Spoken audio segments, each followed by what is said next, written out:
Hi everyone and welcome to my new video where I'm setting up my bullet journal for December. I love how this theme turned out even though it was quite time consuming, and I hope you will find some inspiration from this video.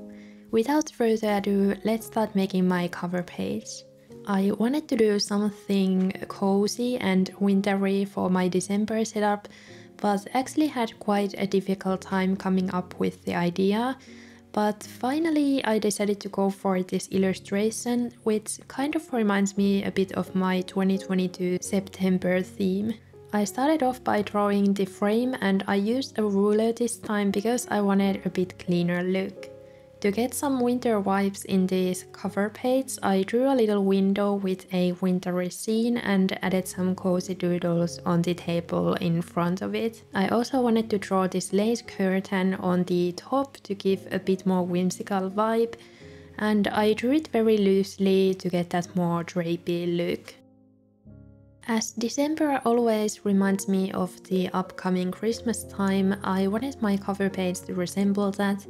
So I drew a little Christmas tree on the left side, and at this point I was using a 03 size fineliner to draw the bolder outlines first.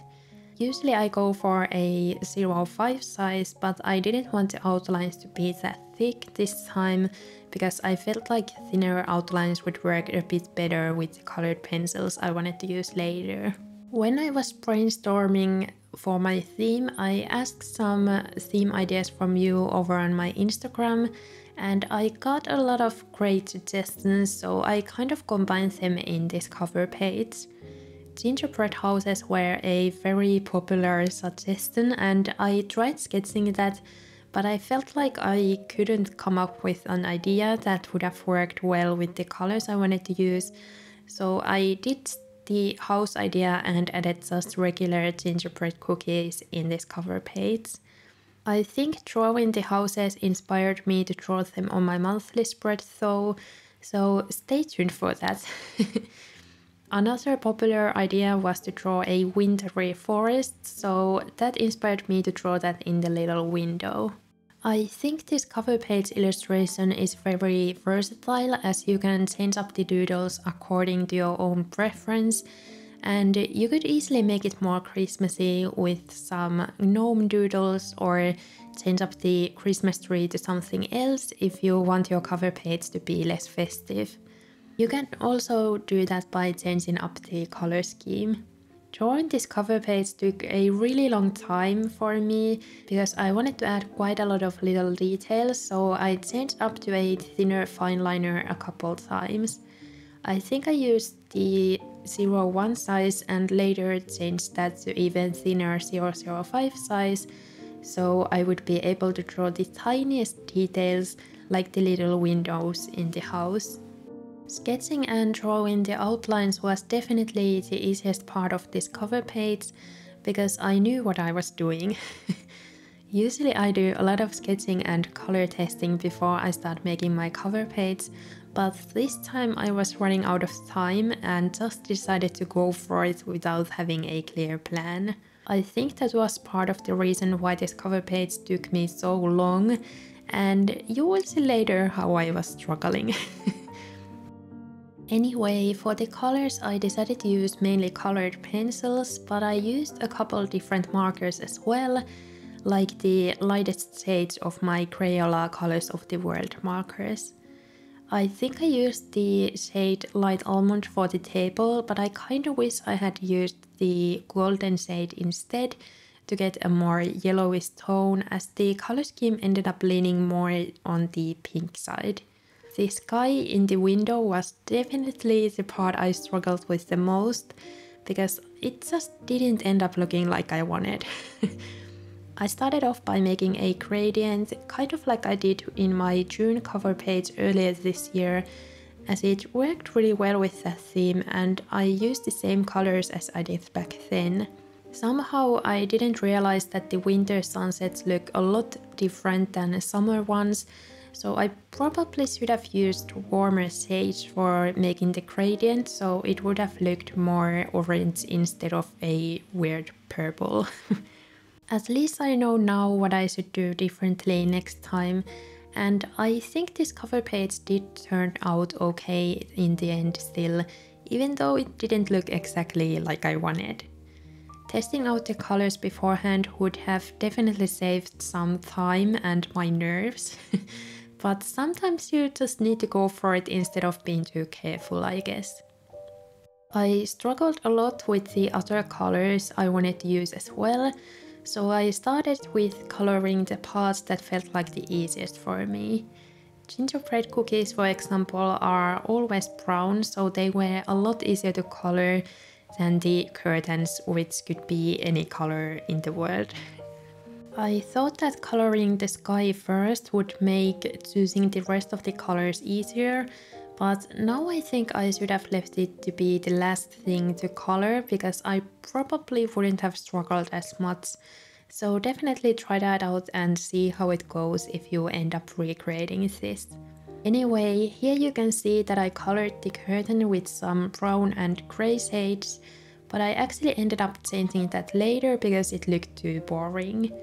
If you want your cover page to be more Christmassy, you could for example color these curtains with a brighter red shade. I just didn't want my cover page to be that festive, so I didn't end up doing that this time. Neutrals and pinks are more what I prefer, so I went with those when I was coloring the little items on the table. I used multiple different shades for most of the coloring because I feel like it makes the illustration look a bit more natural and also adds a nice texture. You could always use markers for coloring as well, and that would definitely make the coloring process a lot quicker. One good thing with colored pencils is that you can erase them, which is actually what I ended up doing, because I wasn't happy with the sky and felt like it was looking too dark. I couldn't get all the colors out though, as I had layered them quite a bit and also used more pressure in the last layers, but at least I tried and it made some difference.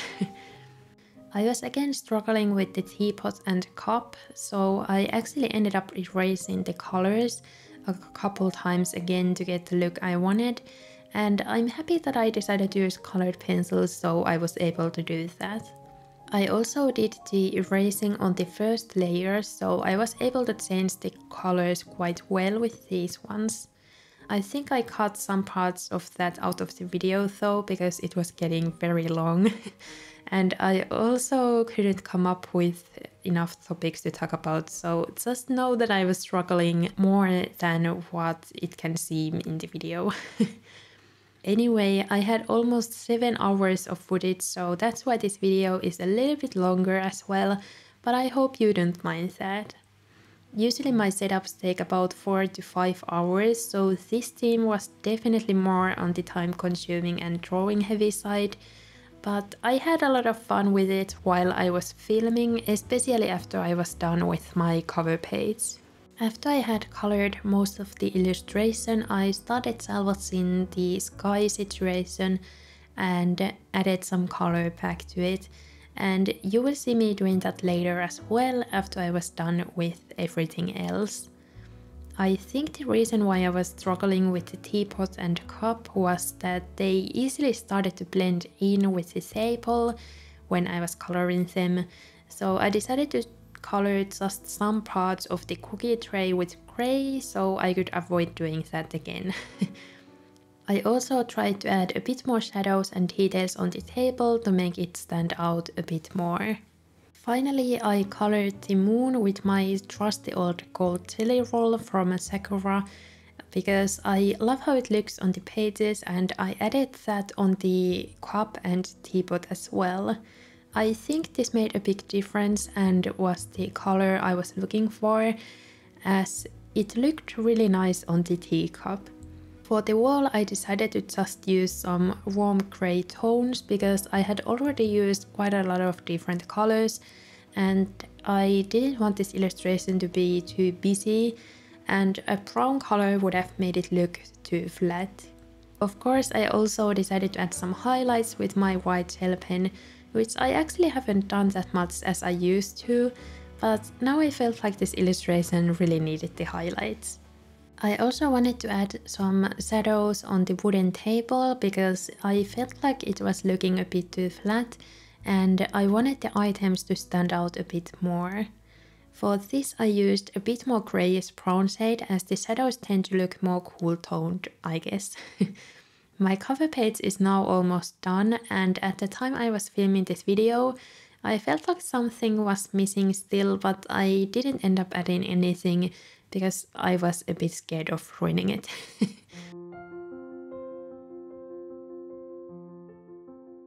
Anyway, on the left side I decided to make a Christmassy bucket list that would get me even more excited about December. Christmas is definitely my favorite holiday, so I'm always looking forward to it, and I feel like winter would be very boring without it. I would love to hear what's on your December bucket list, so definitely let me know in the comments. One of the things that has been on my bucket list for a while is making a gingerbread house, as I think I've made one only once when I was in secondary school. Hopefully I will have enough time for that this year. I also want to go watch the new Studio Ghibli movie that just came out, as I've heard a lot of good things about it already, and I really like the old Ghibli movies as well. I kept this page pretty simple because the cover page took forever and just added a little leaf doodle with some berries on the top. I guess leaf doodles are my go-to decoration because they are just so easy to draw and you can easily make them look a bit different by changing the shapes of the leaves. Lastly, I added some golden sparkles and also a little line under the title to make it stand out more. Now my cover spread is finally done and it definitely was a struggle, but luckily everything turned out well. Now let's move on to my monthly spread. As I had talked about in my last video, I started a new training program in November, so I've been needing a slightly bigger calendar because of that, to have a bit more room to plan everything. I really enjoyed using this 2-page calendar layout after not using it in a couple of years, so I used that layout again but made the calendar boxes slightly smaller. I again didn't have a very clear plan for the spread, so I made all the decisions about the colors in the moment and just did what I felt right, I guess. I wanted the spread to be quite light and airy because it will look different after I fill the calendar, so I used a light Tombow dual brush pen for the calendar instead of a black pen.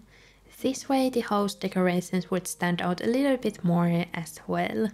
I haven't drawn a lot of buildings because I find them sometimes quite challenging, as they have very straight lines and the perspectives can also be difficult, so I decided to keep the houses pretty simple. I also used this broken line style to get a bit more whimsical look, and this also made drawing the straight lines a bit easier. Anyway, I would love to hear if you have any plans for December.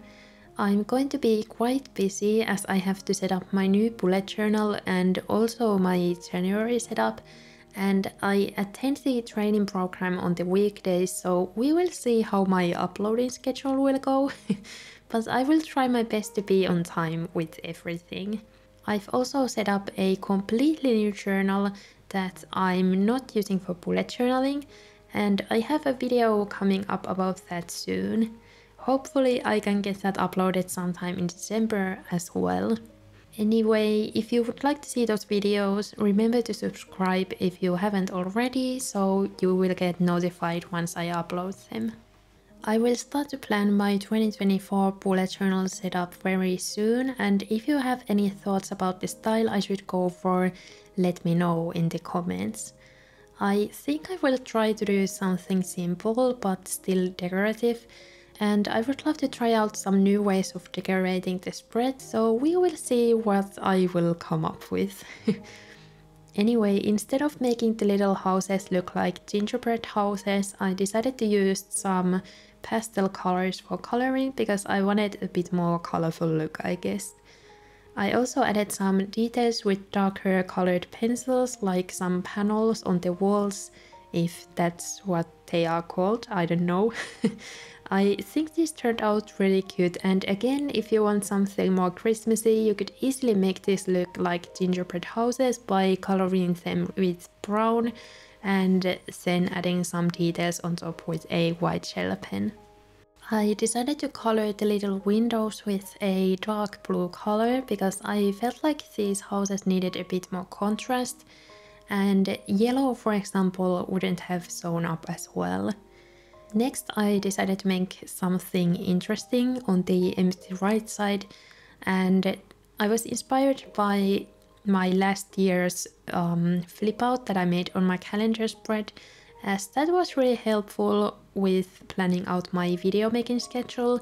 And since December is going to be quite busy for me again, I felt like I needed some extra planning space. I made this snowflake pattern in Procreate on my iPad and printed it out so I could use it for making the flip out, but you could always do this by using watercolors, for example, and then drawing the snowflakes with a white gel pen on top. My plan is to use the top of this flip out to plan my weekly schedule, and underneath I will write some video ideas and other little random thoughts I might have. I think flip outs are really convenient to use in a bullet journal because that way you can get some extra writing space. Last year I made a bullet journal for my sister for Christmas and had a difficult time fitting all the months of the year in one notebook, so flip outs helped me a lot as I could use them for making a mood tracker on the calendar spread, for example. By the way, I have posted a flip through of that journal earlier this year, so definitely check that out if you haven't seen it yet and need some inspiration for your next year's bullet journal. I will link it in the description. To add a bit more decorations on this spread, I drew this little Christmas tree on the bottom of this spread, and this reminds me a bit of my 2021 December theme, which is one of my favorite themes actually. This tree is really easy to draw, as you just draw the stems of the tree first with a thicker fine liner and then loosely draw the little needles with a thinner fine liner.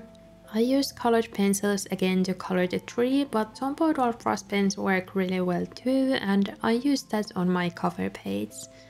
To add a bit more dimension, I drew some lines with a white gel pen on top of the branches, and this kind of gives a snowy effect, which I really liked. As a last step, I decided to add this same washi tape on the left side of the spread to tie everything together. And I got this washi tape from my friend, and I think she said it's from Paper Monogatari, which is a shop owned by Anna from Journal Away. I think I might have to buy something from her, as her stickers and washi tapes are really beautiful and elegant, and I will link her shop in the description as well if you want to check it out.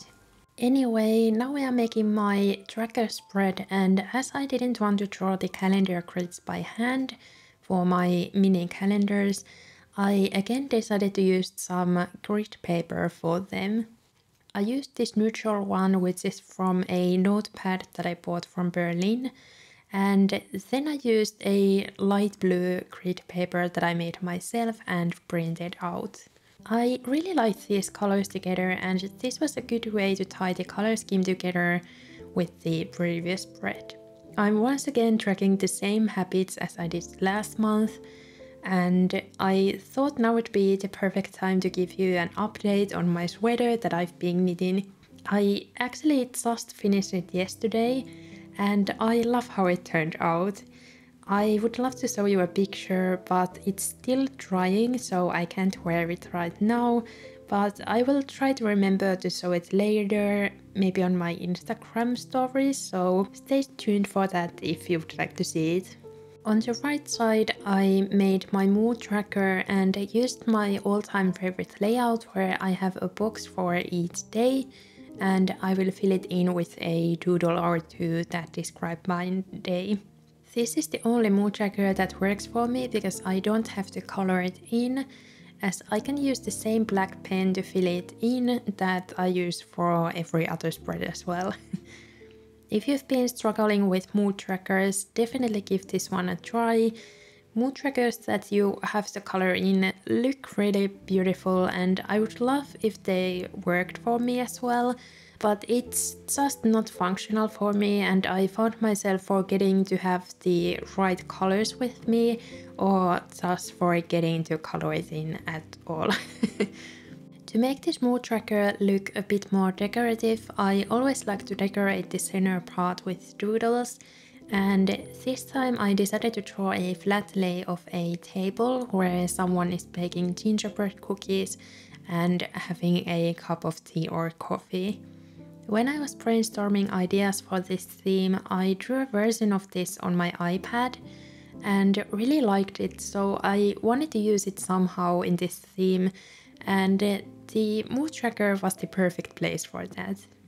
I think the illustration turned out really well, but if I have to be a perfectionist, which I am, and find something that could be better, it would be the rolling pin, as I feel like the perspective isn't completely right when you compare it to the other items. But that's fine, and it doesn't even bother me that much. I used quite warm colors for the coloring to get a cozy look, and this time I used the golden shade of my Crayola colors for the world markers, and it worked a lot better than the almond shade on my cover page. This theme definitely is not the most cohesive one, as I made every spread a bit different, but I don't mind that, as I had really fun drawing different kinds of things. I think cohesive themes look really beautiful, but lately they have been more limiting to my creativity, and I don't know, I feel like drawing the same decorations over and over again gets a bit boring, so that's why I enjoy doing themes where I can draw a lot of different things. I hope that also gives you a bit more ideas or inspiration for what you can do in your own bullet journal, as you could definitely pick one element from this theme and make yours cohesive by repeating that if that's something you prefer. I would actually love to hear if you prefer cohesive themes or the ones that are a bit all over the place, I guess. So let me know in the comments.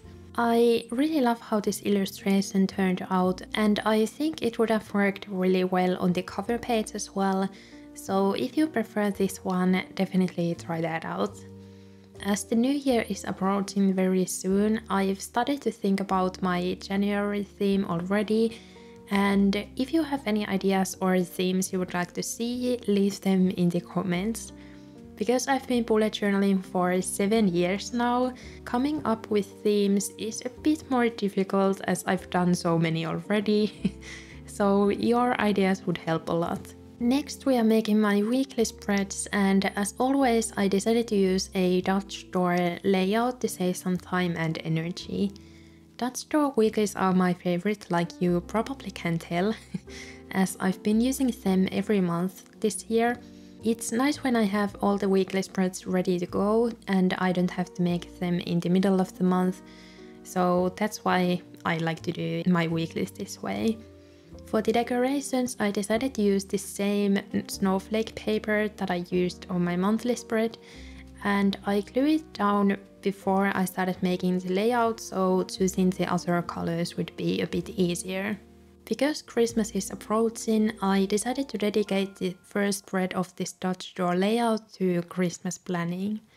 I don't usually make very strict plans, so I will mainly use this spread for writing out gift ideas and to-do lists, so I can make sure that I get everything done on time. On the top of this spread, I will also write out the schedule for the holidays, which is not really a strict schedule, because I will just write here when I'm spending time at my parents' house or at my boyfriend's mom.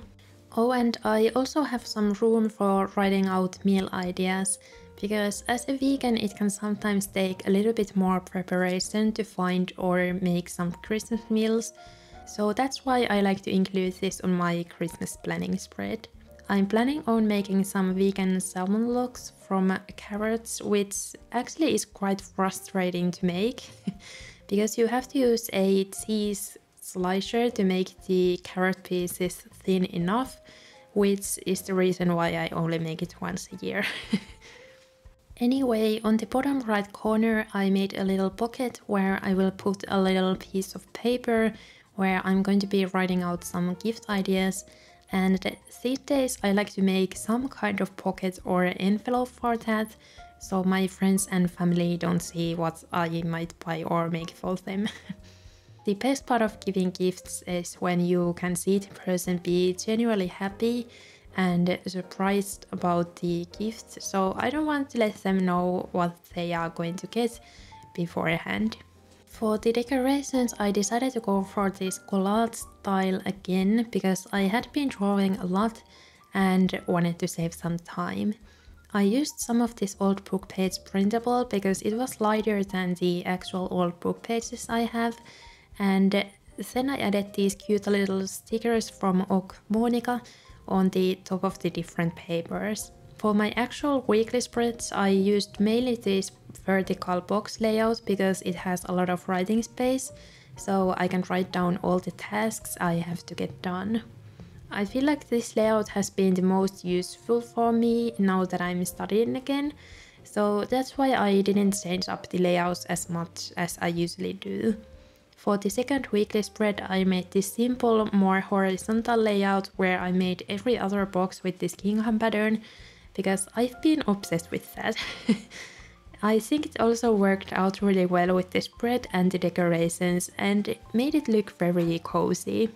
Instead of writing the headers, I decided to use these alphabet stamps for a change, and these stamps are from Notebook Therapy if you are interested.